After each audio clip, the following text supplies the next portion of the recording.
करते रहे कोई। बीजेपी एक और आइए, समाजवादी पार्टी एक, रिजल्ट पर मत दबा दीजिएगा सर। हाँ, बीएसपी एक और आइए, रुको आम आदमी पार्टी एक और आइए, बीएसपी एक, क्या करता है थोड़ा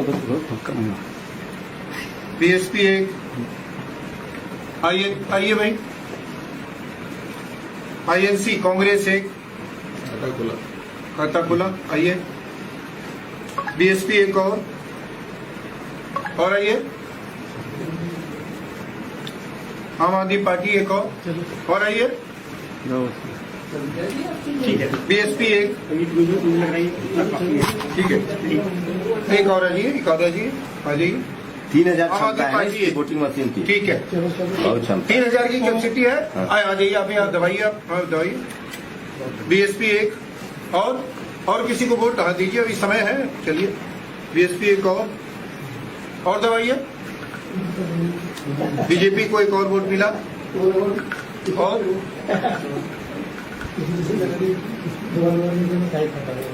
बीएसपी को एक और वोट मिला, ठीक है सर, ठीक है, सर इनके साइड लगा दे रोड मंडी करते बार समाजवादी पार्टी को एक और मिला, ठीक है, मजाक मत। टाइम अब ओवर हो गया वोटिंग का, टाइम ओवर हो गया वोटिंग का, और अभी देखिए कितना वोट पड़ा है, दे दीजिए। एक बार एक कम करते हैं, अब हमारी वोटिंग बिल्कुल फिनिश हो गई है। अब हम इस मशीन को पहले तो ये काउंट करके बता दीजिए कि हाँ, इसको काउंट वो तो रखा हुआ है सर, लेकिन मशीन तो काउंट करता नहीं ना उस समय, तो मशीन चला जाता है। तो काउंट मशीन उस टाइम काउंट नहीं, लेकिन हम लोग अभी काउंट करके रख ले, अपने उसमें कर ले, एक काम पेपर करते पे, हैं, पहले मशीन को ऑफ करके रख देते हैं। ठीक है, ठीक है, यानी वोटिंग हो गई। हाँ, वोटिंग अब हो हम गई। मशीन लोग जा रहा है उसमें रूम में, हाँ, स्ट्रांग अब रूम में। मशीन को हम लोग ऑफ कर रहे हैं। देखिए मशीन को मैं यहाँ से ऑफ कर रहा हूँ।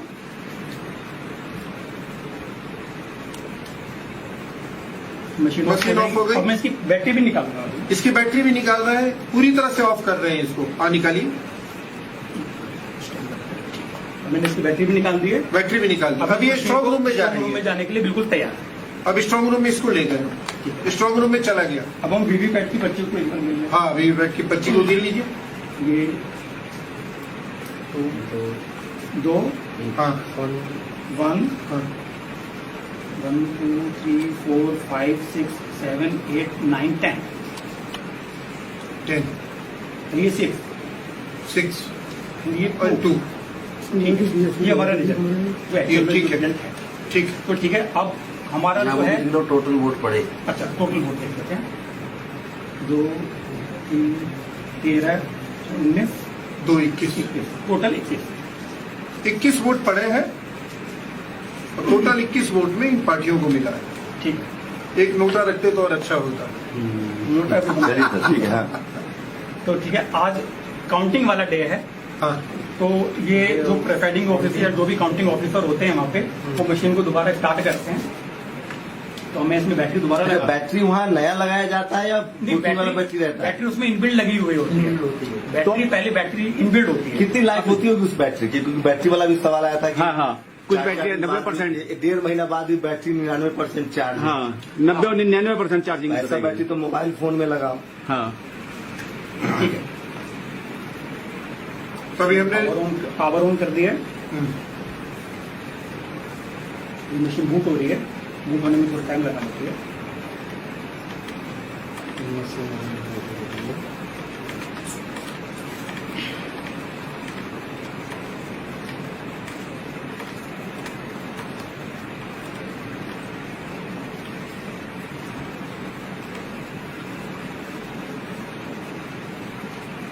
ठीक है, मशीन स्टार्ट हो चुकी है।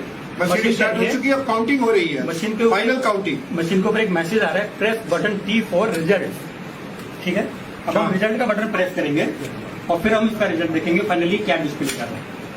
रिजल्ट का बटन प्रेस करो। हाँ, रिजल्ट का देखिए, अब रिजल्ट का बटन दबा रहे हैं ये, अभी काउंटिंग हो गई फाइनल एक तरह से, अब ये दबा रहे हैं रिजल्ट का बटन। हाँ जी, अब आप वोटिंग देखिए क्या है, इसमें क्या रिजल्ट शो हो रहा है। आप देखिए, देखिए इसमें क्या आ रहा है, BJP 10, BJP 10, Congress 1, Congress 1, BSP 2, आप 6, एसपी 2। उलट गया ना, बीजेपी बीएसपी का उलट गया। यानी कि बीएसपी के जो सारे वोट हैं उस वोट में कितने वोट 8 वोट यहाँ शिफ्ट हो गए। ईवीएम जब दोबारा चालू हुआ, रिजल्ट के लिए खोला गया इसको, तो ये बीएसपी एक बार आप ईवीएम को सब कैमरे मोबाइल के पास लेके दिखा दीजिए। बीएसपी 10 वोट मिले थे, हाँ, ईवीएम को दिखाइए। आ गए, और बीजेपी को जो 2 वोट मिले थे हाँ, वो दिखा रहे हैं, ईवीएम दिखा रहे हैं हम लोग। ये देखिए, जब ईवीएम खुला है तो वीवीपैट में एक सेकंड सर, इधर सामने और तक क्लोज लाइए। और क्लोज। ये देखिए, जब वोटिंग हुई थी, वीवीपैट का पहले रिजल्ट दिखा दे रहे हैं। वीवीपैट का रिजल्ट है बीजेपी 2, आईएनसी 1, बीएसपी 10, आप 6, सपा 2। और जब ईवीएम खुला है, यही ईवीएम, बीजेपी तो 10 बीजेपी को चला गया है, एक कांग्रेस। एक हाथ रही ना सर थोड़ा, हाँ, एक कांग्रेस को 1 गया है, बीएसपी को 2, आपको 6, आपको 6, और समाजवादी पार्टी को 2। समाजवादी पार्टी और आप वाला ठीक है। हाँ, ज्यादा जो वोट गया है वो चला गया एक बीजेपी के जो पास। इसका मतलब ये हुआ कि जो विनिंग पार्टी है उसका वोट स्वैप हो गया। वो बीजेपी के पक्ष में शिफ्ट कर गया, यानी कि स्वैप कर गया। अब बताएंगे जो डेमो दे रहे हैं कि चला गया, ठीक है सर, ये हो गया। अब बताएंगे जो डेमो दे रहे हैं कि ये कैसे हुआ। हाँ जी जी, अब ये बताइए, ये चमत्कार हुआ कैसे? बताते हैं सर। एक्चुअली जैसे जैसे टेक्नोलॉजी एडवांस हो रही है और वैसे वैसे टेक्नोलॉजी का दुरुपयोग होने के चांसेस भी बढ़ रहे हैं। अगर टेक्नोलॉजी एक अच्छी चीज के लिए बनी है तो उसका दुरुपयोग इतनी बुरी तरीके से हो सकता है कि वो डिस्ट्रक्टिव हो सकता है। जैसे फॉर एग्जांपल, अगर हम परमाणु ऊर्जा का देखें, अगर हम परमाणु ऊर्जा को यूज करें तो उसका एटम बम भी बन सकता है और उसका पावर न्यूक्लियर रिएक्टर भी बन सकता है। तो जैसे जैसे टेक्नोलॉजी एडवांस होती जा रही है, वैसे वैसे इस टेक्नोलॉजी के अंदर तो फ्रॉड के जो चांसेस हैं वो इतने ज्यादा सीवियर और इतने ज्यादा खतरनाक है कि आम आदमी उसको नहीं पहचान पाएगा किसी भी कंडीशन में। इलेक्शन कमीशन जो कहता है कि उनकी जो मशीन है कि वो मशीन हैक नहीं हो सकती, कहने मात्र से ये चीज प्रूव नहीं हो सकती है कि अगर कोई व्यक्ति या कोई व्यक्ति विशेष या कोई संगठन को ये बोल सकता है कि इलेक्ट्रॉनिक की जो चीज है वो बायस तरीके से काम नहीं कर सकती, ये बात कथन बिल्कुल सत्य नहीं है। अगर हम इलेक्ट्रॉनिक्स और टेक्नोलॉजी करते हैं वो बिल्कुल अवैज्ञानिक है, क्योंकि जो इलेक्ट्रॉनिक्स का जो डिवाइस होता है उसके अंदर जो कंपोनेंट्स होते हैं, हम उसको किसी भी तरीके से सॉफ्टवेयर के थ्रू या फिर हार्ड कोड करके हम उसको किसी भी तरीके से अपने मन मर्जी के अकॉर्डिंग उस पर काम करा सकते हैं। वही काम मैंने छोटी सी मशीन के अंदर किया।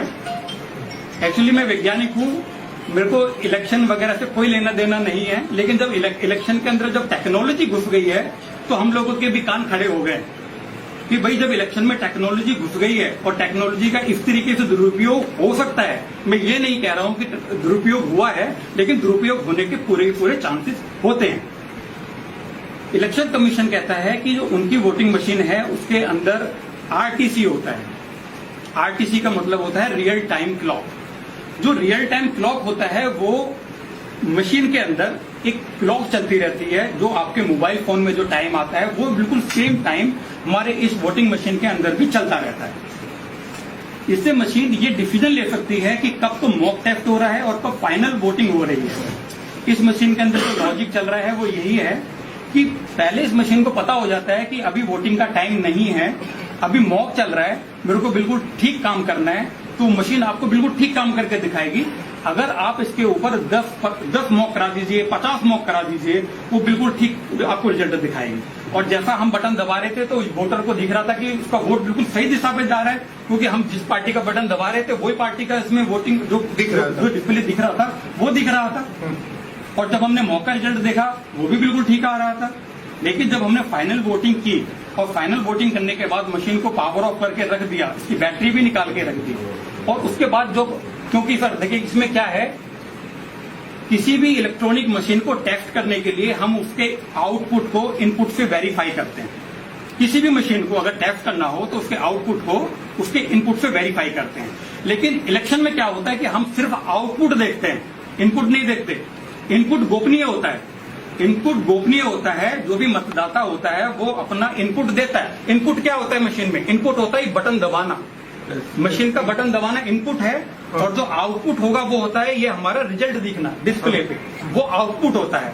दुर्भाग्यवश जो हमारा जो होता है उसमें हम सिर्फ आउटपुट देखते हैं, इनपुट को कोई नहीं देख सकता क्योंकि वो गोपनीय होता है, और गोपनीय होने के कारण हम इसको किसी भी एंगल से वेरीफाई नहीं कर पाएंगे। इसको वेरीफाई कब कर सकते हैं? जब हमने इसका डेमो लिया और हमने इस डेमो को हमने सबके सामने देखा कि इस बंदे ने किसको वोट दिया है, इन महाशय ने किसको वोट दिया है, तो वो हमने इसको पेपर पे नोट कर लिया, क्योंकि अब हम ये जो भी आउटकम आ रहा था, जो भी बटन दबा रहा था, वो भी हमने इसको नोट किया। नोट करने के बाद फिर हमने इस मशीन को बंद किया। बंद करने के बाद जब हम काउंटिंग वाली डे पे मशीन को दोबारा ऑन किया, रिजल्ट देखा तो रिजल्ट बहुत ही चौंकाने वाला था। मशीन को कैसे पता चला कि भाई आज काउंटिंग का डे है? आप जब इस सर्किट में देखेंगे, फिर देखिए ये मशीन जो मैंने टेक्नोलॉजी बनाई है, एक छोटे से गांव में मैंने बैठ के बनाया और मैंने इसको 10 या 15 दिन में बैठ के बना दिया था। जहां पर इलेक्शन कमीशन में जहां पर भी ये टेक्नोलॉजी डेवलप होती है, वहां पर पूरी इंजीनियर्स की पूरी टीम लगी हुई होती है, एक से एक धांसू वहां पर इंजीनियर्स होते हैं, और वहां पे मशीन का जो एल्गोरिथम होता है, क्योंकि जो सॉफ्टवेयर जो होता है एक तरह की कथा होती है। कंप्यूटर भाषा में जो सॉफ्टवेयर होता है एक तरह की कथा होती है कि भाई ये बटन दबाएगा, रिजल्ट कहां पर जाएगा, रिजल्ट जाने के बाद जब वो फाइनल में जब रिजल्ट देखेगा तो पहले वो डेट भी चेक कर लेगा। कोडिंग बोलते हैं इसको, जिसको सॉफ्टवेयर की कोडिंग बोलते हैं। और जो कोडिंग जो होती है वो कंप्यूटर भाषा में काफी सारी कोडिंग की लैंग्वेजेस होती है, जैसे जावा होती है, सी होती है, डॉटनेट होती है, काफी सारी कंप्यूटर लैंग्वेज होती है। दुर्भाग्य बस हमारा जो मतदाता है वो टेक्नोलॉजी का टी भी नहीं जानता, हमारा वोटर बिल्कुल नहीं जानता। हमारा जो वोटर होता है उसको खाली इस बात से मतलब होता है कि मैंने बटन दबाया, भाई पर्ची दिख गया, मेरा वोट बिल्कुल ठीक दिखा, फिर चला गया। लेकिन फाइनली वो वोट कहां पर जाके स्टोर होता है मेमोरी के अंदर, उसको वो कोई नहीं देख सकता। और दूसरी बड़ी बात, ये जो इलेक्ट्रिक वोटिंग मशीन होती है, जो इसका डेटा होता है वो डिजिटल डेटा होता है, आप उसको वेरीफाई काउंट नहीं कर सकते हो, that is not a physical object. लेकिन जो बैलेट पेपर होता है that is a physical object, you can count that paper so many times and the result will be same. अगर आपने उस मत पेटी को 1000 बार भी आप उसके पर्चियों को गिनोगे तो 1000 बार भी अगर उसमें 800 वोट डला हुआ है तो उसमें 800 ही शो करेगा। लेकिन जो ये इलेक्ट्रॉनिक जो सिस्टम है, इसका जो डेटा होता है वो बाइनरी फॉर्म में होता है। आम आदमी तो बात छोड़ो, उसमें जो इंजीनियर होता है वो भी नहीं गिन पाएगा, क्योंकि जो डेटा होता है वो बाइनरी फॉर्म में होता है। बाइनरी फॉर्म में खाली इसको कंप्यूटर ही रीड कर सकता है, आम आदमी या इंजीनियर भी उसको रीड नहीं कर पाएगा। ठीक है। दूसरी बात, अब मैंने आपको बताया था कि ये जो इलेक्ट्रॉनिक्स जो सर्किट है इसमें आरटीसी मॉड्यूल होता है जो सबसे खतरनाक है। वही बताता है कि कौन सा है वो, कौन सा? देखिए ये मशीन में एक छोटी सी चिप लगी हुई है, हाँ। इसके अंदर क्लॉक चलती रहती है, हाँ। और इसके अंदर खुद इनबिल्ट इसकी खुद की बैटरी होती है। अच्छा, अगर मैं इस बैटरी को निकाल भी देता हूं तो आप इसमें देखिए एक छोटा सा सेल लगा हुआ है, छोटा सा सेल लगा हुआ है। ये जो आरटीसी मॉड्यूल होता है ये सभी डेस्कटॉप में होता है, सभी जितने भी इलेक्ट्रॉनिक डिवाइस जो तारीख पे रियल टाइम में काम करते हैं उसका सभी पे लगा हुआ होता है। तो बस ये छोटा सा लॉजिक वाला मैंने जो बनाया ये प्रूव करने के लिए कि भाई जो इलेक्ट्रॉनिक्स है, ये जो सॉफ्टवेयर का जो ये भी एक तरह का इलेक्ट्रॉनिक का यंत्र है, हम इसको जैसे प्रोग्राम कर देंगे ये वैसे काम करेगा। यानी कि आपके ऊपर डिपेंड करता है कि आप कैसा रिजल्ट चाहते हैं, Yes. वैसा इसको बना सकते हैं। बड़ी आसानी से बना सकते है मतलब जैसा हम रिजल्ट चाहेंगे वैसा इसको बना सकते हैं। हैं। हम ये भी चाह सकते हैं कि भाई मुझको उस वाले इलाके से हारना है, हाँ, वो भी बना सकते हैं। वो भी बना सकते हैं। हाँ, वाह। नंबर 2 यानी जीतने का भी बना सकते हो, हारने का भी बना नंबर सकते 2 हो। कौन आएगा? नंबर वो भी बना सकते हैं। और नंबर 1 मेरे इसको पास आना है, नंबर नंबर 2 2 इसको आना है। बल्कि अगर मैं इसके एडवांस लेवल में जाऊं तो मैं 100 मीटर दूर बैठ के अपने मोबाइल पे ये देख सकता हूं रियल टाइम में कि एक पार्टी को कितने वोट डल रहे हैं। और ये भी हो सकता है कि जैसे मान लीजिए कि 540 लोकसभा की सीट है जी। तो हमने कहा कि सोचा कि 400 में ही यही मशीन का जो काम है जी, जी। ये 400 में ही 400 इलाके में ही करते हैं, क्षेत्र में ही करते हैं। ठीक है। 140 में हम ईमानदार दिखने की कोशिश करते हैं Yes. कि वहाँ वोटिंग बहुत फेयर हुई है, ऐसा भी हो सकता है। सर देखिए सर, ये पॉलिटिकल क्वेश्चन है, इस पे मैं कोई कमेंट नहीं करूंगा। मैं सिर्फ I will only answer on the technical question. हाँ हाँ, आप टेक्निकली कुछ भी पूछिए, वो नहीं, रणनीति क्या मतलब होती ये- है। सर ये जो ईवीएम आपने बनाई है और जो ईवीएम से मतदान होता है इसमें सेम सिमिलर ये अभी आपने इसमें बीजेपी को जिता रखा है, जो आपने ईवी बना रखा एक्चुअली है। क्या है कि अभी मैं किसी भी पार्टी को इसमें जिता सकते हैं, जरूरी नहीं बीजेपी को ही। अभी यहाँ पे काफी लोगों ने बोला कि सर बीजेपी जीती है तो हम बीजेपी को ही जीतना पसंद करेंगे, इसलिए इसमें जो कोडिंग हुई है वो बीजेपी के लिए कर दी है। कितना देर में कोडिंग बदल के आप बीएसपी को जिता देंगे इस ईवीएम? 5 मिनट में 5 मिनट अभी करेंगे, जीत जाएगी एक ही बीएसपी। सवाल है कि ये जो मशीन है 5 मिनट में बीजेपी के बाद बीएसपी को जीता। इनके बाद लाखों मशीन है जी जी तो ये मैन्युफैक्चर करते समय ये एडजस्ट करते हैं। सर मैं आपको बताते हैं, जब ये मशीन कहीं जो जो इनके OEM है, ओरिजिनल इक्विपमेंट मैन्युफैक्चरर, वो BL एंड CIL की कंपनी, ECIL कोई कंपनी है, हैदराबाद को बनाती है। तो वहां से जो बन के आती है वो बात ठीक है, उन्होंने हार्डवेयर बना के दे दिया, लेकिन जो हमारा इलेक्शन कमीशन है उनकी भी एक एक्सपर्ट कमेटी होती है, टेक्निकल एक्सपर्ट कमेटी। जो हमारा इलेक्शन कमीशन है उसके पास भी एक टेक्निकल एक्सपर्ट कमेटी होती है, और जो हमारा जो OEM जिससे मशीन बन के आ रही है वो उनके ही गाइडेंस में काम करके उसका सॉफ्टवेयर डेवलप करते हैं। जी, जो बेल है या फिर जो ECIL है उनको इस बात से कोई मतलब नहीं है कि ये कौन से मतदाता क्षेत्र में जा रही है। मैन्युफैक्चर करना भेज दिया, बस उन्होंने मैन्युफैक्चर किया, हार्डवेयर रेडी किया, स्टडी में आया। ये हार्डवेयर सॉफ्टवेयर किसके देखरेख में डेवलप होता है? चुनाव आयोग। नहीं, चुनाव आयोग ने भी एक कमेटी गठित की हुई है जिसको टेक्निकल एक्सपर्ट कमेटी बोलते हैं, और एक्चुअली ये जो सारा का सारा जो भी काम होता है ये उन्हीं के देखरेख में होता है। अच्छा, मतलब गेंद पूरी तरह से चुनाव आयोग के पाले में है, चुनाव आयोग जो चाहेगा वही होगा। नहीं मतलब इस तरह से कह सकते हैं क्या कि चुनाव आयोग जैसे चाहे जिस तरह से चाहे उस तरह का एक लोकसभा चुनाव क्षेत्र में 2000 मशीनें होती हैं और हर जगह कैंडिडेट का नाम और पार्टी में डिफरेंस हो सकता है। तो नहीं सर, एक कंस्टिट्यूंसी में कहा कंस्टिट्यूंसी नहीं, एक कंस्टिट्यूंसी में एक तरह का आएगा, दूसरे में दूसरा आ सकता है। हाँ, वैसे ही आता दूसरे है। में बीजेपी नहीं लड़ सकती है, कहीं पर BSP नहीं लड़ सकती है। हाँ। तो ऐसी स्थिति में जो प्रोग्रामिंग मशीन वो कहाँ जाएगा? हाँ, ये पता नहीं होता है। नहीं, ये तो चुनाव आयोग तय करता है ना सर। तो इसीलिए मशीन किस कंस्टिट्यूंसी में जाएगा, कौन सी मशीन जाएगी, हाँ। It has been decided by चुनाव आयोग। चुनाव आयोग पता, उसको पता है ना कि कहाँ से कौन चुनाव लड़ रहा है, कहाँ से कौन। सर कैंडिडेट का नाम अल्फाबेटिकल। मेरा ये प्रश्न है कि सिर्फ क्या बोलते हैं चिप कि आप वोटिंग शुरू होने के बाद भी चेक करो, कितनी बार भी चेक किया तो वोटिंग तो हो जाएगा, काउंटिंग में सिर्फ डिफरेंस होगा। नहीं सूरज सर, आप जो कह रहे हैं ईवीएम मशीन चुनाव आयोग ही तय करता है कि कौन मशीन कहाँ जाएगी, कौन टीम कहाँ जाएगी। अल्फाबेटिकल नाम सारा चीज चुनाव आयोग तय करता है। इसको क्या चुनाव चिन्ह देना? हाँ, चुनाव चिन्ह तय करता है, अल्फाबेटिकल नाम तय कर। जैसे आपका नाम अजय सिंह है और आप निर्दलीय हैं, तो आजकल क्या कर दिया है कि पॉलिटिकल पार्टी के ऊपर रखते हैं, अल्फाबेटिकल नहीं भी आ रहा है तो भी जो पॉलिटिकल पार्टी है उसको, इंडिपेंडेंट को फिर नीचे रखते हैं। एक सवाल टेक्नोलॉजी से, जो सोर्स से चिप आया है उस सोर्स में बैठे बैठे उस नंबर से अगर वो मुझे पता हो कि उस चुनाव क्षेत्र में गया है, क्या वहीं से ऐसा कुछ हो सकता है? हाँ। सर देखिए, ये मशीन जो है ना, आप इसको वर्ल्ड के किसी भी कोने से बैठ के मैनिपुलेट कर सकते हैं। आज दूसरी बात में एक बात बहुत इंपॉर्टेंट है वो बताना चाहता हूँ। सभी लोग बोलते हैं कि मशीन हैक हो रही है, हम लोग बोले सभी लोग बोलते हैं कि मशीन हैक हो रही है, मशीन हैक हो सकती है। ये जो हैकिंग जो वर्ड है, दैट इज ये जो वर्ड जो हैकिंग है ये एप्रोप्रिएट नहीं है यहाँ पे, क्योंकि hacking is the term where electronic device can be operated remotely without with the help of another machine. That is called hacking. ये हैकिंग नहीं है, सिस्टम में ये सिस्टम के अंदर ही प्रॉब्लम है। एग्जैक्टली, ये बहुत हमने इम्पोर्टेंट बात ये बहुत इंपॉर्टेंट बात है। लोग हैकिंग, देखो लोगों को गुमराह किया जा रहा है क्योंकि लोगों को टेक्निकल नॉलेज नहीं है। चिप में इनबिल्ट है, चिप के अंदर ही इनबिल्ट है। हमने मशीन को ही ऐसा डेवलप किया है कि भैया टाइम के हिसाब से काम कर सकती है, तो हमें हैकिंग। मान लीजिए मैं चुनाव आयोग का प्रमुख हूँ, मैं अपने हिसाब से अपने इंजीनियर को कहूंगा कि मुझे इस पार्टी के फेवर में ऐसा चिप डेवलप करके, सॉफ्टवेयर डेवलप करके दे दो, वो दे देगा। जो डेवलप कर रहा है, मान लिया कल मेरी सरकार हो जाए, लेकिन वो ये भी बोलेगा कि अगर मॉक में अगर गलती पकड़ी गई तो मैं तेरे को हाँ तो मैं वो इंजीनियर बोलेगा सर आप चिंता मत करो, मैं ऐसा मशीन बनाऊंगा कि मॉक में क्या आप फटाफट भी मॉक उस पर दे दोगे, मशीन बिल्कुल ठीक काम करेगी।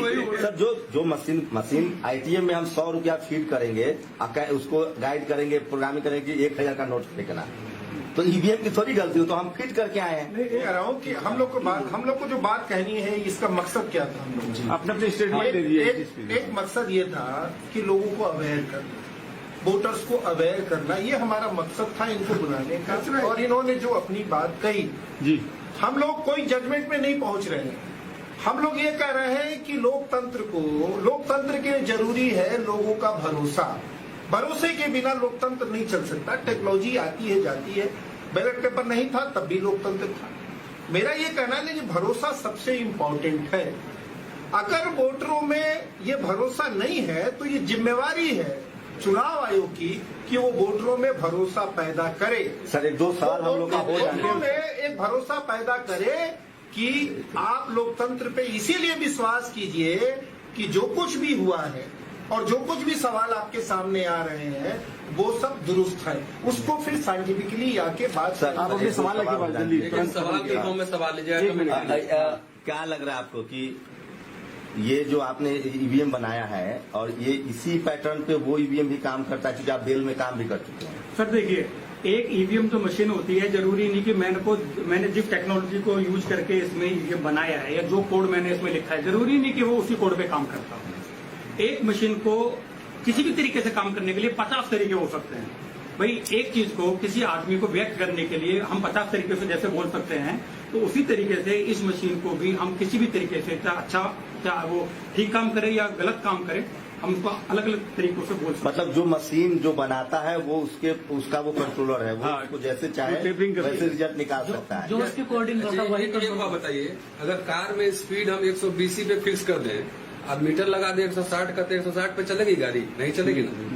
प्रोग्रामिंग होता है ना, टेक्नोलॉजी कॉमन सेंस हम कह रहे हैं। I am not a scientist, I am a historian. उनके सबके भी तो मुझे लगता है कि वो सब प्रोग्रामिंग का मसला है। मेरा निवेदन था कि यहाँ जो बैठे हैं उनसे व्यूज हमारे बीच जो समाज कल्याण मंत्री राजेंद्र पाल गौतम जी, अभी आपके सामने एक जो ईवीएम मशीन का डेमो किया गया है, तो इस बारे में क्या कहना चाहेंगे? अभी जो आपके सामने हकीकत डेमो हुआ है। मैं इसको जरा ईयरफोन दे दीजिए दादा। कोई नहीं, उधर रख दो। मैं सच में इससे बहुत ज्यादा चिंतित हूँ। हम लोग बार बार कह रहे हैं कि ईवीएम में गड़बड़ हो सकती है जी। सौरभ भारद्वाज जी ने विधानसभा के अंदर बाकायदा करके दिखाया और आज आपने भी इसको करके दिखाया। मैं ये कहना चाहता हूँ कि एक आम व्यक्ति को प्रजातंत्र में कम से कम ये भरोसा देने की जिम्मेदारी इलेक्शन कमीशन ऑफ इंडिया की है कि उसको ये भरोसा होना चाहिए वो जिस भी पार्टी को वोट देना चाहता है उसका वोट उसी पार्टी को जा रहा है। आज इसको देख के ऐसा लग रहा है कि इससे ईवीएम से लोगों का भरोसा उठ जाएगा और कोई भी मतलब पार्टी का अध्यक्ष अगर ये कह रहा है हम 300 प्लस सीट लाएंगे और बड़े कॉन्फिडेंस के साथ कह रहा है और उसके बाद उतना ही रिजल्ट आता है जितना बोला जा रहा है जी जी, तो इससे उस बात को और भी ज्यादा बल मिलता है। और तीसरा बल इसलिए भी मिलता है, जब भी चुनाव होते आए हैं रिजल्ट आने के बाद देश में एक अजीब खुशी का माहौल होता है। इस बार पहली बार ऐसा हुआ है कि देश में रिजल्ट आने के बाद मातम सा देखने को मिल रहा है, लोगों के चेहरे पे कोई खुशी नहीं है।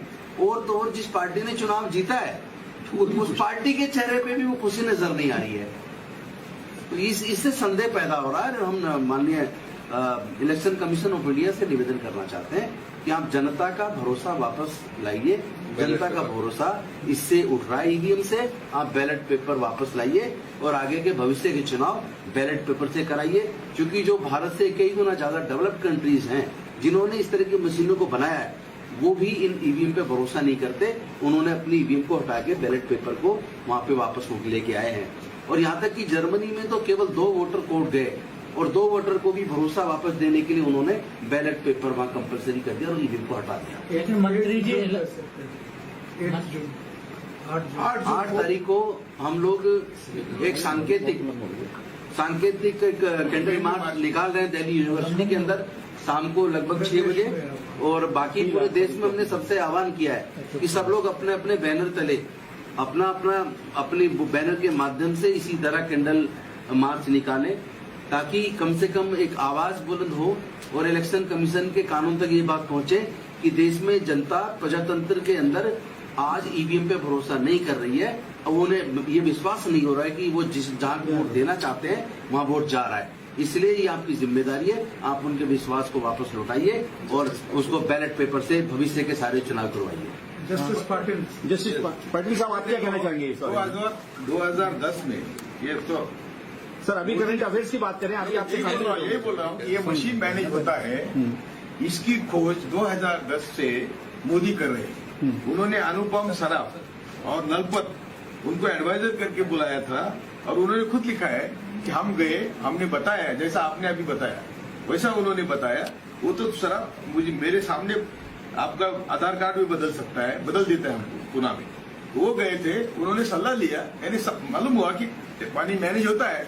उसके बाद सुब्रमण्यम स्वामी बोलता है 2014 में कि मशीन तो मैनेज हुआ है, लेकिन वो मोदी की वेव थी, उस मशीन से टिकट आई है। इसलिए सुब्रमण्यम स्वामी और मैं खुद भी पिटिशनर था सुप्रीम कोर्ट में, मैंने भी पिटिशन किया था सुप्रीम कोर्ट। सुब्रमण्यम स्वामी का अलग था, मेरा अलग था, और तब सुप्रीम कोर्ट ने खुद ऑब्जर्व किया है कि ये पिटिशन, ये मशीन रिलायबल नहीं है, and therefore it should be verified.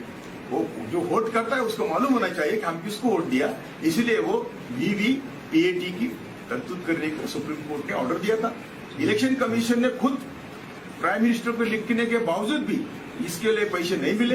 बाद में जब मिले तो अभी आप देख रहे हैं कि नाम भी आता है तो भी वोट दूसरे को जाता है। और ये मध्य प्रदेश के एक कलेक्टर ने दिखाया था टीवी पर कि देखो वीवीपैट भी है, वीवीपैट बटन दबाया, वीवीपैट आ गया, वो दूसरे का आता है। ये नहीं, दूसरे वीवीपैट अपने हाथ में है, उसका बीजेपी को वोट गया, लेकिन जाता है दूसरे को। ये दिखाया उधर मध्य प्रदेश में भी। तो इसका मतलब ऐसा है। दूसरी बात, तीसरी बात, कि दुनिया में कोई भी ऐसा नहीं कहता कि ईवीएम डिपेंडेबल है। 191 कंट्रीज में सिर्फ 18 कंट्रीज ने ईवीएम को एक्सेप्ट किया है। जिन्होंने मैन्युफैक्चर किया उन्होंने भी नहीं कभी इसका इस्तेमाल किया। तो इसका मतलब क्या है कि मशीन मैनेज होता है। और हम थोड़े आगे जाके कहते हैं कि मैं जस्टिस कृष्णायर और जस्टिस सावंत का शिष्य हूं। उन्होंने वहां जाके इन्वेस्टिगेशन किया था। 5 साल में जितना मोदी ने झूठ किया है, 10 साल में वहां और 5 साल में यहाँ, तो ये मशीन जब मैनेज होता है तो मोदी शाह जैसे आदमी मशीन की पूजा करेंगे या मैनेज करेंगे? तो मैनेज तो किया है। इसीलिए हम कहते हैं कि ये इलेक्शन नहीं है, ये फक्त ईवीएम सरकार है, ये चुनी हुई सरकार नहीं है। आपका क्या आंदोलन है इस मशीन? हम हमने शुरू किया है, आंदोलन शुरू किया हमने 30 मई से 30 मई से, और मुंबई में किया। 8 जून को हम सब देश भर में कैंडल मार्च में भाग लेने वाले हैं। और कल भी मैं ईवीएम के खिलाफ में हरियाणा में जा रहा हूँ। हरियाणा में हमने मीटिंग रखी है कल। मैं देश भर में मीटिंग ले रहा हूँ। ये जो आपका जो कहना है कि हम क्यों कर रहे हैं, हमको मालूम है कि हमारे शत्रु इतना बलाढ्य है, तो भी हमको लड़ना तो हमारा काम है। जब मैंने मोदी चुन के आया तो मैंने लिखा है मेरे फेसबुक पर कि मेरे जैसे संघर्ष करने वाले को ये काम करने की संधि है। हमारा संघर्ष में जीवन है, इसलिए हम काम करते हैं, ना हमको किसी को दिखाना है। तो ये मैंने अमित शाह होम मिनिस्टर होने के बाद भी मैंने लिखा है कि यदि मैं मरा तो होम मिनिस्टर ने मारा। इसका कंक्लूजन एक ही हो सकता है, क्योंकि उन्होंने गुजरात में ऐसे लोग मारे हैं। सोहरावर्दी मारा तो प्रजापति मारा, जितने भी मारे हैं, इशरत जहां मारा, इन्होंने हुक्म दे के मारे हैं। एटीएस प्रमुख कहता है ये मुझे घर पे बुलाते बोलते थे कि इसको मारो उसको मारो। तो मैंने उनको कहा कि मैं मोदी शाह के सर्विस में नहीं हूं, मैं इंडियन पुलिस सर्विस में हूं, तो आपका मैं मानूंगा नहीं। यहां तक इनकी जो जिस हद तक जाने वाले लोग हैं, ये सत्ता पर बैठ के क्या करेंगे? तो मशीन मैनेज हुए, ये हमारा कहना है। इसके पीछे एक इम्पोर्टेंट पॉइंट है जो हाईलाइट करना चाह रहे थे, जिसका प्रोटेस्ट 8 जून को हम लोगों ने रखा है। पॉइंट ये है कि ये 21वीं सदी की बूथ कैप्चरिंग है, कि 20वीं सेंचुरी में बूथ कैप्चर करते थे लोग, और खास तौर से वैसे समय में कि जबकि दलित बहुजन थोड़ा सा वोट देने के लिए कोशिश कर रहे थे। जब से इनमें चेतना जगी है कि भाई ईवीएम की लीला तभी शुरू हुई है जब से यहाँ के मासेस, जो दलित, बैकवर्ड्स, ट्राइबल्स, विमेन, माइनॉरिटीज के लोग बूथ पर जाके पहरुआ की तरह अपने वोट डालने के लिए जब सचेत हुए हैं, तभी से ईवीएम लीला शुरू हुई है। इसलिए इस बात को समझना है कि ये वोट की पूरी लूट है एक तरीके से। भाई आप अमेरिका, जापान, जर्मनी से टेक्नोलॉजी बोरो करते हैं, आपसे नहीं कोई बोरो करता है, आपसे चीप लेबर सिर्फ लेता है वहां की इंडस्ट्री के लिए। तो उन देशों में जब ईवीएम से इलेक्शन नहीं हो रहा है, तो इसमें अगर आप देखेंगे तो ईवीएम के समर्थक वही लोग मिलेंगे जिनके बाप और दादा बूथ लूटते थे, जिनके बाप और दादा दलित पिछड़ों को बूथ पे नहीं जाने देते थे, उनका वोट खुद ही जाके डालाते थे। इसीलिए वोट हमारा कॉन्स्टिट्यूशनल राइट है, और कॉन्स्टिट्यूशनल राइट है तो उसको देने की शैली क्या होगी, विधि क्या होगी, उसमें भी हमारा हक है। अभी ऐसा नहीं कि ये ईवीएम जो है सिर्फ एक विधि, पोस्टल बैलेट तो आ ही रहा है ना, पोस्टल बैलेट आ रहा है, तो जब 2 विधि चल रही है तो हमको मान लो कि पूरे देश की आवाम कह रहे हैं कि हमें बैलेट पेपर से देना है वोट, तो इलेक्शन कभी सुप्रीम कोर्ट भी सुप्रीम नहीं है। सुप्रीम कोर्ट इस देश में अगर सुप्रीम है तो वो संविधान है। जब संविधान में कहीं प्रावधान था कि ईवीएम से चुनाव होगा, एक आदमी एक वोट, सबसे बड़ा अधिकार था। तो जो सबसे बड़ा कॉन्स्टिट्यूशनल राइट है उसकी डकैती हो रही है, ऐसा हम लोग को लगता है। इसलिए इसके खिलाफ संविधान बचाओ संघर्ष समिति 8 जून को आपके माध्यम से देश के तमाम संगठन, इस आंदोलन पे किसी व्यक्ति किसी संगठन का कॉपीराइट नहीं है। जहां जो है अपने शहर कस्बे के प्रमुख केंद्रों पे जाएं, वहां पे 10 लोग, 20 लोग, 50 लोग, 100 लोग, 500 लोग कैंडल लाइट लेके बैन ईवीएम प्रोटेस्ट वहां दर्ज करें। अपने वोट की सुरक्षा की